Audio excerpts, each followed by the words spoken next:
भगवती शिक्षक प्रशिक्षण महाविद्यालय के ऑनलाइन क्लासेज के प्लेटफॉर्म पर आपका हार्दिक स्वागत है।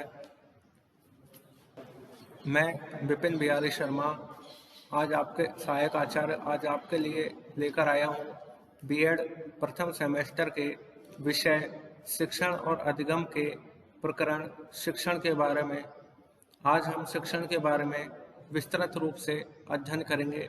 शिक्षण में हम देखेंगे उसकी अवधारणा, उसकी परिभाषाएं, उसकी प्रकृति, विशेषताएं आदि, जिनका हम विस्तार पूर्वक अध्ययन करेंगे।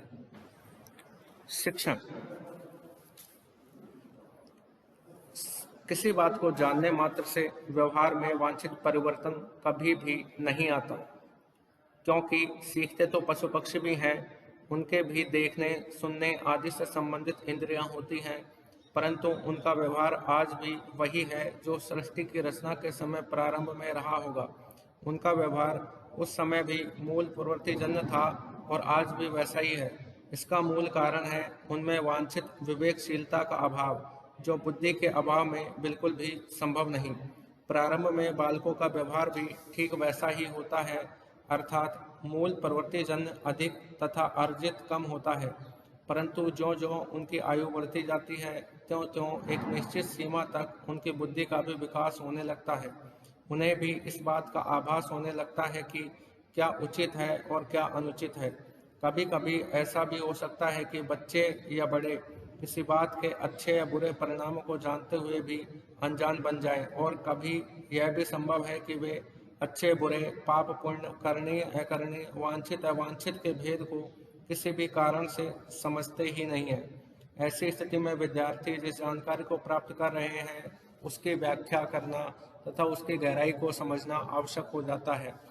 इसी के लिए आवश्यकता होती है एक ऐसे शिक्षक की जो संबंधित विषय वस्तु की गहराई को स्वयं भी समझता हो तथा समय पड़ने पर दूसरों को भी भली भांति समझा सकता हो।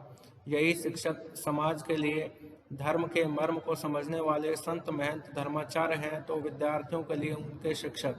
इसलिए धर्माचार्यों को धर्मगुरु कहा जाता है, तो शिक्षक को गुरु। जहाँ तक शिक्षक द्वारा संबंधित विषय वस्तु की गहराई को अपने विद्यार्थियों को स्पष्ट करने तथा समझाने का प्रश्न है, वह तभी संभव है जब शिक्षक स्वयं विषय वस्तु की उस गहराई को समझता हो। साथ ही वह न केवल विषय वस्तु की गहराई को ही समझता हो, अपितु विद्यार्थियों की शारीरिक एवं बौद्धिक क्षमता, उनकी मन स्थिति, घरेलू परिस्थितियां आदि सभी की जानकारी के साथ साथ वातावरणीय परिस्थितियों तथा शिक्षण के अनुरूप वातावरण सृजन में दक्ष हो तथा इन सभी गुणों के साथ साथ उसमें संप्रेषणीय कुशलता भी हो। ये सभी बातें कुशल शिक्षक के विशिष्ट गुण भी हैं, तो दूसरी ओर अच्छे शिक्षण की विशेषताएं भी। अतः कह सकते हैं कि शिक्षक एवं शिक्षार्थियों के मध्य कक्षागत परिस्थितियों में एक ऐसी अंतःक्रिया को जिसके द्वारा शिक्षक अपने गहन ज्ञान तथा संप्रेषणीय कुशलता के आधार पर संबंधित विषय वस्तु को अपने विद्यार्थियों को आत्मसात कराने में सक्षम हो, शिक्षण कहते हैं। प्रबुद्ध शिक्षाविदों तथा मनोवैज्ञानिकों ने शिक्षण को अपने अपने अलग अलग विचारों में वर्णन किया है। शिक्षण वह प्रक्रिया है जिसके द्वारा बालक के व्यवहार में वांछित परिवर्तन लाया जाता है। विभिन्न मनोवैज्ञानिकों के अनुसार भिन्न भिन्न परिभाषाएं दी गई हैं, जिनका हम आगे अध्ययन करेंगे।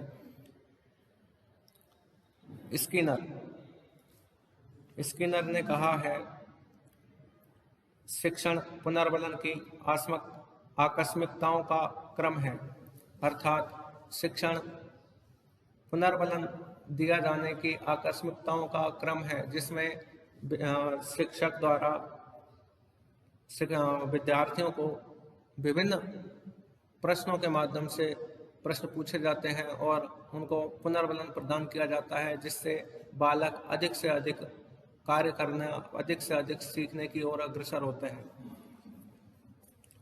अगला है एनल गेज के अनुसार शिक्षण का उद्देश्य दूसरों के व्यवहार में वांछित परिवर्तन लाना है। इसमें पारस्परिक प्रभाव शक्ति होती है, जिसमें दूसरों के व्यवहारिक क्षमता के विकास का लक्ष्य होता है। अर्थात शिक्षण का उद्देश्य दूसरों के व्यवहार में वांछित परिवर्तन लाना है, अर्थात उसके व्यवहार को परिमार्जित करना है। अगली परिभाषा है स्मिथ की। उसने कहा है शिक्षण उद्देश्य निर्देशित क्रिया है, अर्थात इसमें उद्देश्य निर्धारित होता है और जिसके द्वारा सीखने के लिए उत्सुकता उत्पन्न की जाती है। शिक्षार्थी उत्सुक होता है और वह कार्य करने के लिए जिज्ञासु होता है। अगली परिभाषा क्लार्क के शिक्षण के प्रारूप तथा संचालन की व्यवस्था इसलिए की जाती है कि बालक के व्यवहार में वांछित परिवर्तन लाया जा सके, अर्थात बालक के व्यवहार में वांछित परिवर्तन लाना ही शिक्षण कहलाता है। अगली परिभाषा मॉरिसन की शिक्षण में एक परिपक्व व्यक्ति कम परिपक्व को शिक्षा प्रदान करता है, अर्थात शिक्षण किसी परिपक्व व्यक्तित्व वाले व्यक्ति के अपेक्षाकृत कम परिपक्व व्यक्तित्व वाले व्यक्ति के साथ ऐसे आत्मीय संबंध है जिसका प्रारूपण बाद वाले की शिक्षा को आगे बढ़ाने हेतु किया जाता है। अगली परिभाषा बर्टन की। उन्होंने कहा है शिक्षण अधिगम हेतु उद्दीपन, मार्ग प्रदर्शन व दिशाबोध है। शिक्षण क्या है? अधिगम हेतु उद्दीपन यानी किसी चीज को उद्दीप्त करना, मार्ग का प्रदर्शन करना और दिशा का ज्ञान कराना। अगली परिभाषा है एनल गेज की। शिक्षण प्रक्रिया में पारस्परिक प्रभावों को शामिल किया जाता है जिसमें दूसरों की व्यवहारिक क्षमताओं के विकास का लक्ष्य निर्धारित होता है। रॉबर्ट गैने ने परिभाषा दी है शिक्षण का अर्थ अधिगम की दशा को व्यवस्थित करना है जो कि अधिगमकर्ता की बाह्यता से संबंधित होता है। रायसंस ने कहा है दूसरों को सिखाने के लिए दिशा निर्देश देने तथा अन्य प्रकार से उन्हें निर्देशित करने की प्रक्रिया को शिक्षण कहा जाता है। इस प्रकार हमने विभिन्न परिभाषाओं को देखा है। उन परिभाषाओं में बताया गया है कि व्यवहार को परिमार्जित करना, दिशा निर्देश देना, दूसरे के व्यवहार की क्षमताओं को बढ़ाना, पारस्परिक एक दूसरे के ऊपर प्रभावित करना और अधिगमकर्ता की दशाओं को व्यवस्थित करना ही शिक्षण कार्य कहलाता है। शिक्षण का अर्थ। यहाँ हम शिक्षण का अर्थ देखेंगे, शिक्षण किस प्रकार का है और उन शिक्षण में कौन कौन से ऐसे संसाधन हैं जिनके माध्यम से हम उसका समझ सकते हैं, उसको विस्तृत रूप में देख सकते हैं। सभी परिभाषाओं के निष्कर्ष के आधार पर शिक्षण के अर्थ के संबंध में यही कहा जा सकता है कि शिक्षण शिक्षा के क्षेत्र में उद्देश्य प्राप्ति का साधन है। शिक्षण सीखने तथा सिखाने वाले के मध्य द्विध्रुवीय उपागम या अंतःक्रिया है। शिक्षण एवं अधिगम दोनों ही अंतः संबंधित है। शिक्षण विद्यार्थी की अंतर्निहित क्षमताओं के विकास में सहायक सिद्ध होता है। अधिगम की सफलता शिक्षण की प्रभाविता पर आधारित होती है। शिक्षण विषय वस्तु आधारित ज्ञान का अंतरण है। इस प्रकार शिक्षण एक सामाजिक प्रक्रिया है जिस पर प्रत्येक देश की शासन प्रणाली, सामाजिक दर्शन, सामाजिक परिस्थितियों, मूल्यों एवं संस्कृति का प्रभाव पड़ता है। जिस देश में जैसे शासन प्रणाली या सामाजिक तथा औद्योगिक परिस्थितियां होंगी वहां उसी प्रकार की शिक्षण प्रक्रिया होगी। ऐसी स्थिति में शिक्षण का कोई निश्चित अर्थ बताना संभव नहीं तो कठिन अवश्य होता है। अतः शिक्षण के अर्थ को हम अग्रलिखित रूपों में स्पष्ट कर सकते हैं। एक तंत्रात्मक शासन में शिक्षण का अर्थ। एक तंत्रात्मक शासन में शिक्षक का स्थान शिक्षण प्रक्रिया के अंतर्गत प्रधान माना जाता है और छात्र का स्थान गौण होता है। इस प्रकार के वातावरण में शिक्षक को कक्षा में आदर्श माना जाता है। छात्रों के सभी क्रियाओं को शिक्षक दिशा प्रदान करता है। वह क्या सोचे, क्या करे, कैसे करे। शिक्षण के समय छात्र केवल श्रोता के रूप में कार्य करता है। इस प्रकार शासन की व्यवस्था परंपरागत सिद्धांत कार्य केंद्रित पद्धति का अनुसरण करती है। इसमें छात्रों की इच्छाओं तथा अभिवृत्तियों को कोई भी स्थान नहीं दिया जाता है तथा इस प्रकार के शिक्षण में छात्रों को वार्तालाप, तर्क तथा शिक्षण की आलोचना करने का अधिकार नहीं दिया जाता है। एस.सी. मॉरिसन ने कहा है कि एक तंत्र शासन के अंतर्गत शिक्षण का वर्णन करते हुए बताया है शिक्षण वह प्रक्रिया है जिसमें अधिक परिपक्व व्यक्ति कम परिपक्व व्यक्ति के संपर्क में आता है और वह कम परिपक्व व्यक्ति की अग्रिम शिक्षा के लिए व्यवस्था करता है। अगला है लोकतंत्रात्मक या जनतंत्र शासन के शिक्षण का अर्थ। प्रजातंत्र शासन प्रणाली में जनता की इच्छा को वरीयता देते हुए उसका सम्मान किया जाता है। यह शासन प्रणाली मानवीय संबंधों पर आधारित होती है। इस प्रकार की शिक्षण प्रणाली में शिक्षक और छात्र दोनों सक्रिय रहते हैं और उनके मध्य शाब्दिक और अशाब्दिक अंतःक्रिया चलती रहती है। इस प्रणाली में बालक को तर्क करने, वार्तालाप करने, प्रश्न करने, उत्तर पाने तथा अन्य प्रकार के वार्तालाप करने का अवसर मिलता है। प्रजातंत्रात्मक शिक्षण में शिक्षक व छात्र दोनों एक दूसरे के व्यक्तित्व को प्रभावित करने का प्रयत्न करते हैं। एनल गेज के अनुसार शिक्षण प्रक्रिया में पारस्परिक प्रभावों को सम्मिलित किया जाता है, जिसमें दूसरों की व्यावहारिक क्षमताओं के विकास का लक्ष्य होता है। एडमंड एमिडोन ने लोकतंत्रात्मक शासन में शिक्षण की परिभाषा इस प्रकार दी है कि शिक्षण को एक अंतःक्रिया के रूप में परिभाषित किया जा सकता है, मुख्य रूप से जिसके अंतर्गत कक्षा कथनों को सम्मिलित किया जाता है जो शिक्षक तथा छात्र के मध्य परिचालित होते हैं। कक्षा कथन का संबंध अपेक्षित क्रियाओं से होता है। अगला है हस्तक्षेप रहित शासन में शिक्षण का अर्थ।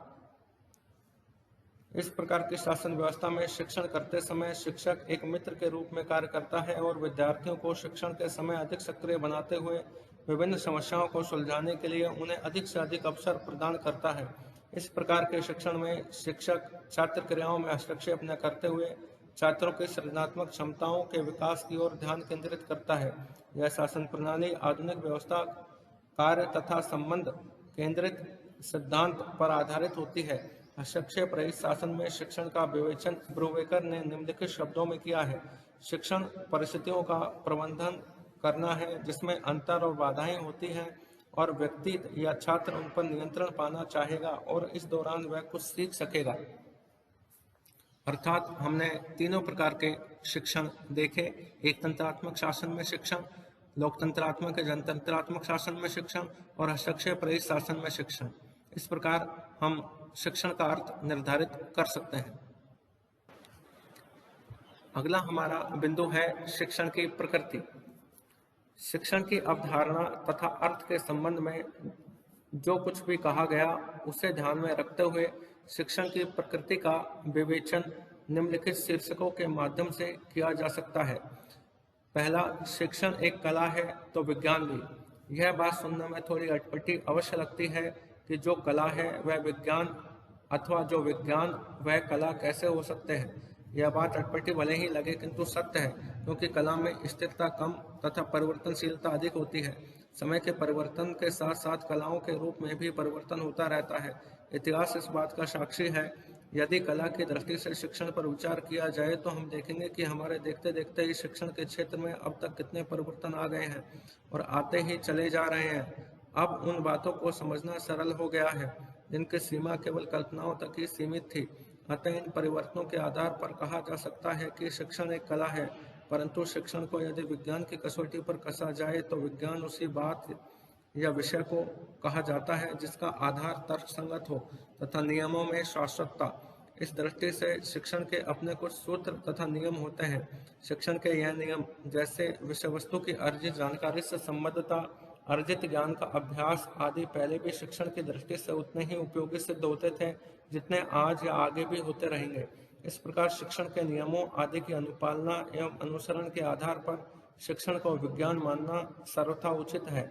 वैसे भी शिक्षण का संबंध निर्जीवों से न होकर सजीव विद्यार्थियों से होता है, जिनकी बौद्धिक एवं शारीरिक क्षमताएं आयु तथा परिस्थितियों के अनुरूप अलग अलग होती हैं। इस प्रकार सफल शिक्षण वही है जिसमें शिक्षक कक्षा की परिवर्तनशील परिस्थितियों में किसी न किसी प्रकार संबंधित विषय वस्तु को अपने विद्यार्थियों को आत्मसात कराने में सफल हो जाए। अतः कहा जा सकता है कि शिक्षण कला है तो विज्ञान भी। अगला है शिक्षण शिक्षक एवं शिक्षार्थी के बीच की कड़ी है। शिक्षण को की अवधारणा को स्पष्ट करते हुए ये निष्कर्ष निकाला गया है कि शिक्षण शिक्षार्थी तथा शिक्षक के मध्य होने वाली अंतःक्रिया है। अंतःक्रिया सदैव दो व्यक्तियों अथवा दो व्यक्ति समूहों के मध्य ही होती है। कक्षा में शिक्षक तथा शिक्षार्थी या शिक्षार्थियों के मध्य ही यह अंतःक्रिया होती है। शिक्षक विषय वस्तु को समझाने हेतु यदि कोई चित्र दिखाता है अथवा उदाहरण देता है अथवा कुछ कहता है तो विद्यार्थी उसे ध्यानपूर्वक सुनते हैं। यदि किसी कारण से कोई बात उनको समझ में नहीं आती है तो वे शिक्षक से पूछ सकते हैं। विषय वस्तु संबंधी अपनी शंकाओं का समाधान पूछने का उनका अधिकार है, तो उन शंकाओं का समाधान करना शिक्षक का कर्तव्य। शिक्षक द्वारा अपने कर्तव्य का पूरी तरह निर्वाह ही सफलतम शिक्षण है। तो सफलतम शिक्षण का संबंध है अधिकतम अधिगम से। शिक्षण पहले है, अधिगम बाद में। अतः कह सकते हैं कि शिक्षण शिक्षक तथा शिक्षार्थी के पारस्परिक संबंधों के बीच की एक कड़ी है।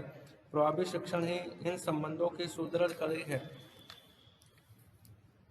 अगला है अध्यवसाय अभाव में प्रभावी शिक्षण संभव नहीं। किसी भी काम को दृढ़ता तथा उत्साह के साथ करना ही अध्यवसाय कहलाता है। बिना परिश्रम के किसी भी कार्य का भलीभांति संपन्न होना संभव ही नहीं। कार्य संपन्नता की दृष्टि से न केवल साहस ही पर्याप्त है, अपितु पूर्व तैयारी भी आवश्यक है। इस दृष्टि से चूंकि शिक्षण भी एक कार्य है, अतः इसे कुशलता एवं सफलतापूर्वक संपन्न करने की दृष्टि से शिक्षण की पूर्व तैयारी आवश्यक है। शिक्षण की पूर्व तैयारी की दृष्टि से अध्यवसाय आवश्यक है, तो अध्यवसाय की दृष्टि से स्वाध्याय, स्वयं अध्ययन करने को ही स्वाध्याय आवश्यक कहते हैं। यह न केवल विद्यार्थियों के लिए ही आवश्यक है, अपितु शिक्षकों के लिए भी आवश्यक है, जिससे वे कक्षा में विद्यार्थियों को विषय वस्तु के कठिन अंशों को स्वयं भलीभांति समझ सके। स्पष्ट है कि शिक्षण अध्यवसाय के साथ साथ स्वाध्याय भी चाहता है। स्वाध्याय के अभाव में प्रभावी शिक्षण संभव ही नहीं है। अगला है शिक्षण शिक्षक का स्वमूल्यांकन है। शास्त्रों में कहा गया है कि प्रत्येक मनुष्य को सोते समय अपने दिन भर की क्रियाओं एवं कार्यों का विश्लेषण करना चाहिए कि उसने दिन भर में जो जो भी कार्य किए हैं वे कितने परहितकारी थे तो कितने पर पीड़ाकारी। उसने कौन कौन से ऐसे कार्य किए जो उसे नहीं करने चाहिए थे और कौन से कार्य ऐसे किए जिन्हें करके उसे सच्चा आनंद मिला। ऐसा विश्लेषण सभी को अपने द्वारा किए गए कार्यों को करने के बाद करना चाहिए।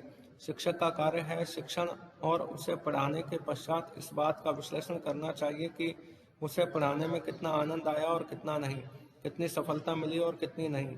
यदि आनंद आया तो उसके क्या कारण रहे, यदि सफलता मिली या नहीं मिली तो उसके क्या कारण रहे। इस आधार पर शिक्षक अपने शिक्षण का स्वमूल्यांकन कर सकता है।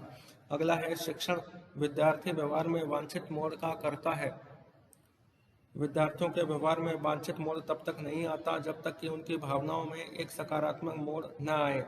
पहले उनकी भावनाओं को वांछित मोड़ दिया जाए तो उनका व्यवहार स्वतः ही सकारात्मक रूप में परिवर्तित हो जाएगा। परंतु भावनाओं का परिवर्तन इतना सरल नहीं है जितना कि सामान्यतः सोचा जाता है। अबोध बालकों का व्यवहार प्राय अनुकरण प्रधान होता है, अतः वे जैसा घर परिवार तथा समाज में देखते हैं वैसा ही करने लग जाते हैं। अच्छी या बुरी संगति का प्रभाव विद्यार्थियों के व्यवहार पर पड़ता ही है, अतः उनके व्यवहार परिवर्तन के लिए उन्हें वैसे ही वातावरण में रखना आवश्यक है जैसे व्यवहार की हम उनसे अपेक्षा करते हैं।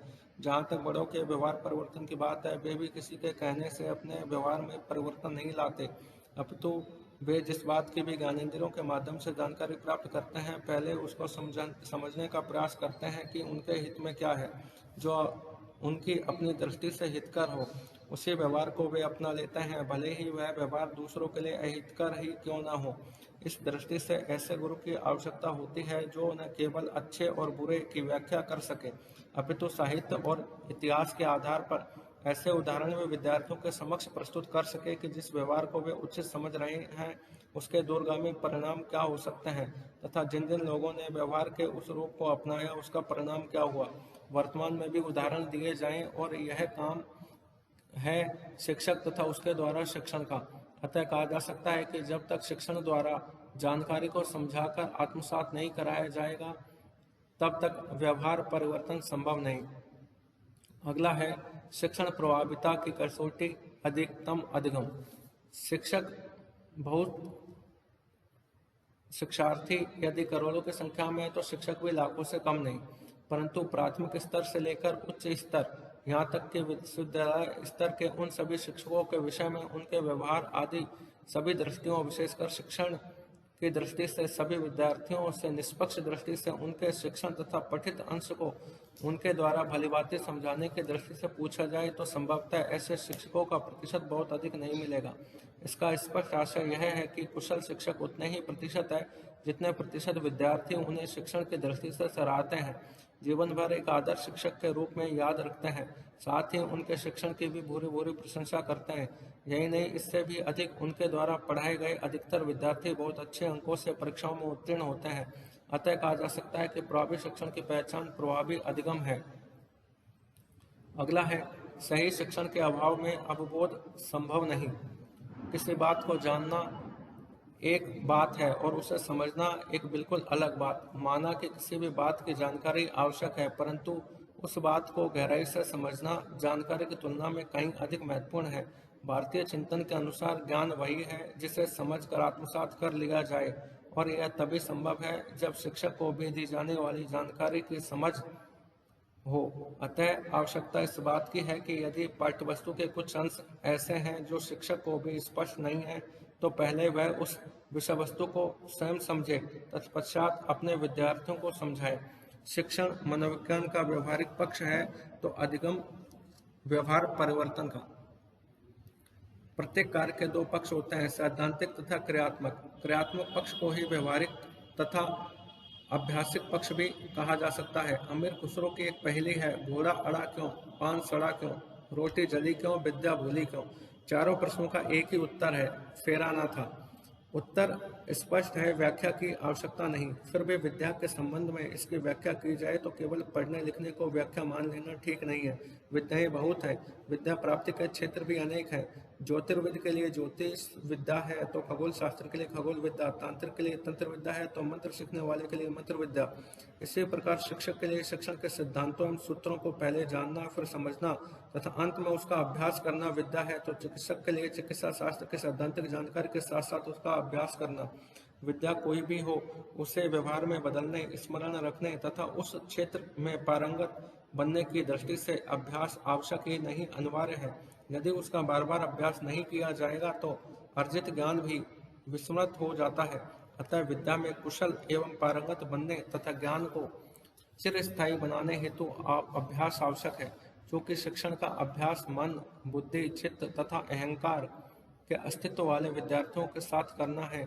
इसलिए शिक्षक के लिए मनोविज्ञान को जानना और कक्षा में उसके सिद्धांतों का उपयोग एवं अभ्यास करना आवश्यक है, तो विद्यार्थियों की दृष्टि से उनके द्वारा विषय वस्तु के सार तत्व को समझना एवं तदनुसार अपने व्यवहार में परिवर्तन करना। अगला है शिक्षण के लिए पाठशाला एक प्रयोगशाला।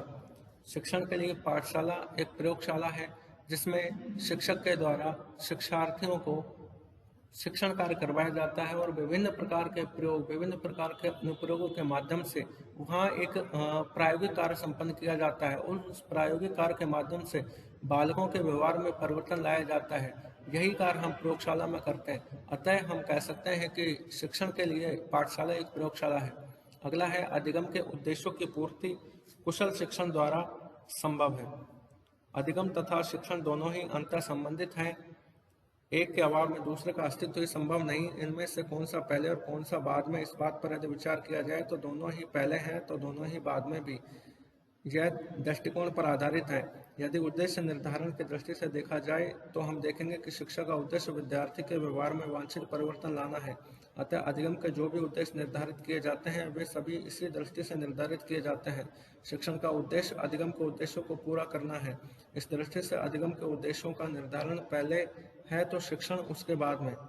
अब यदि इस अधिगम के उद्देश्यों को पूरा करने की दृष्टि से देखा जाए तो इस बात का पता तभी लगेगा जब शिक्षक द्वारा संबंधित विषय वस्तु को विद्यार्थियों को समझाने के पश्चात इस बात का मूल्यांकन किया जाएगा कि अधिगम हेतु पूर्व में निर्धारित उद्देश्यों की पूर्ति हुई अथवा नहीं।